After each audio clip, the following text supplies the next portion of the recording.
well, I mean, not all undead can be great, you know.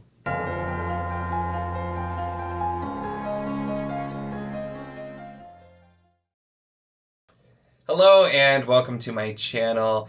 In this video, we're going to be talking about The Lesser Dead by Christopher Buehlman, and this is it's a vampire book, which you can probably tell from the cover. Had to make a bad pun about the title here, but I decided to do this one because I've done a couple of other books. I read The Black Tongue Thief. I did Yark for that way back when that was coming out, and I enjoyed that. And I was curious to try more of his stuff because I'd heard good things about him. And I read Between Two Fires, which was about as different from The Black Tongue Thief as you could get, but I really loved that. Actually, that was one of my favorite books that I read that year. Really enjoyed it. So I'm like, well, let's try something else. And I'm not huge into vampires as a concept, so I knew that this one might be a little bit of a miss for me just because I'm not super into the whole vampire thing. And this is a vampire book, but I decided to give it a shot. And I did the audio on this, still working on my Wars of Light and Shadow binge, taking up all of my physical reading time, so I did audio on this. And it's narrated by Christopher Buehlman. I still want to try out his narration for The Black Tongue Thief because Buehlman, he narrates. He didn't do Between Two Fires, but I mean, he narrated this one, he narrated that one. I assume maybe he's done some others. But kind of fun him doing like the, New York accent in this one as well. So that was an interesting time. But so this one, let's talk about it. We're following Joey Peacock, who was turned to a vampire at about age 14, sometime in like the 30s, and this is taking place like late 70s. Is where we're now looking at here at this point. And he is part of a group of vampires who live underground in New York in like abandoned subways and tunnels and that type of thing. And they're just kind of doing their best to get by and doing the things that vampires do and that sort of thing. And the premise does set it up that kind of thing, like, vampires are real and that sort of thing, which I've definitely seen before, and I feel like makes sense with it, but it also, sets some things with like how the vampires work, and we see that sort of thing. So those are the things that I thought worked out pretty well and were interesting. We're seeing like in this book, vampires have a way to they have kind of like a glamour and can kind of like hypnotize somebody basically into listening to them or doing what they're told, so that type of thing. So that's how they can, get in and drink some of your blood and leave and tell you to forget about it, that sort of thing. So we do some of that, which I feel like you have to have, and it's the modern setting too, which is I feel like is when you're doing something like this, it kind of works. I don't know that I would really call this fantasy or horror. It's kind of in a gray area, which a lot of Buehlman stuff is. I'm not typically big into urban fantasy though either, so urban setting vampires, it was going to be kind of iffy. And the big thing that right off the bat for me that I'm not a huge fan of is we've got 14-year-old kid who's now a vampire and is just thinking about, teenage boy stuff a lot. So there's a lot of sexual content here. And if you've seen me through plenty of reviews, not my favorite thing with that in books. And so you had a lot of that, and it wasn't constant or just a ton, but I'm like, there's nothing. I'm just like, I really don't care that much about this at all. And so you definitely get that. It makes sense for the character, but also you chose to write about a forever 14-year-old vampire, so it's still on you. But so with that though, what we kind of have the setup, and we have a hierarchy of the vampires as well, different things going on, and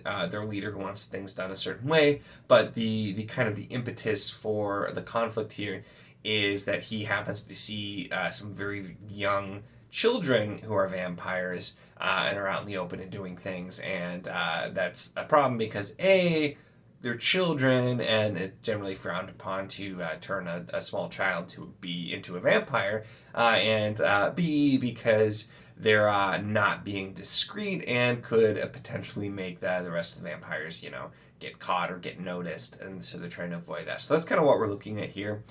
And there are definitely some interesting bits with what's set up and kind of the backstory and kind of trying to figure out what's going on.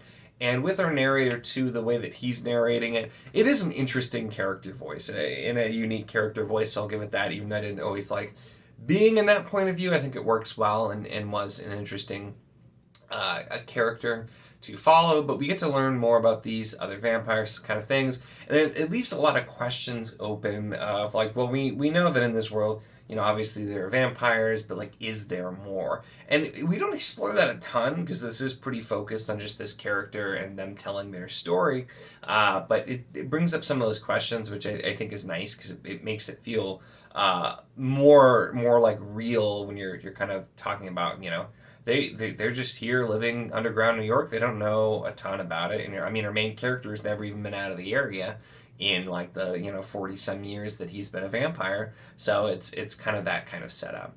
And in true Christopher Buehlman fashion, the ending is super interesting because Buehlman has a thing for endings with most of the stuff that I've read with him where there's just no matter how much you think you know what's going on, or you're like, oh yeah, I know what's going to happen, he'll find some things to kind of throw at you that just are unexpected and like really interesting.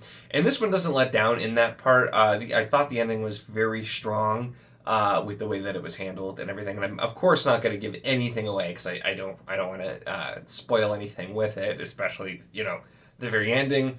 But this is definitely one I think that if you like vampire stuff, if you like the urban setting, if you like vampires, and aren't annoyed at the things that I kind of am annoyed with that, I think this is definitely one to check out.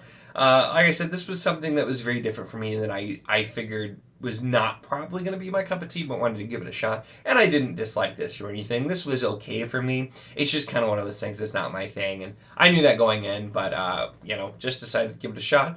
And it was a solid read. Like I said, audio was good with it as well. But definitely still has some things in it. Some interesting characters, the way the world's set up and the different rules with the vampires. And of course, the ending were some really strong points for it, and so I thought it definitely was an interesting time. And this is just a standalone too. There's not more to this as far as I know, and so it's kind of nice to have a standalone book sometimes as well. And I guess because Between Two Fires was a standalone too, although Black Tongue's going to be a series, but so it's definitely one of those things you're looking for something you can get through quickly. It's different, and if those are kind of any of that stuff is your thing, like I said, I think this may be one that you will enjoy, probably more than I am. This is one of those reviews where I'm definitely just like, hey, it wasn't really for me, but, I definitely think others would like this more. A lot of it is, if I enjoyed some of the elements that are the basis of this a little bit more, I'd probably have a higher rating, but, I always rate with a combination of, do I think this is good, and how did I feel about it with my personal reaction, so that's where we ended. I ended up about 3 stars, which is, this was fine, wasn't super crazy about it, but it wasn't like really bad. I didn't hate it or anything like that, so kind of in the middle here, but I'd be curious if you've read this, to let me know what you thought about it, if you did enjoy it more than me, or even if you didn't. Always interesting to hear different thoughts as well.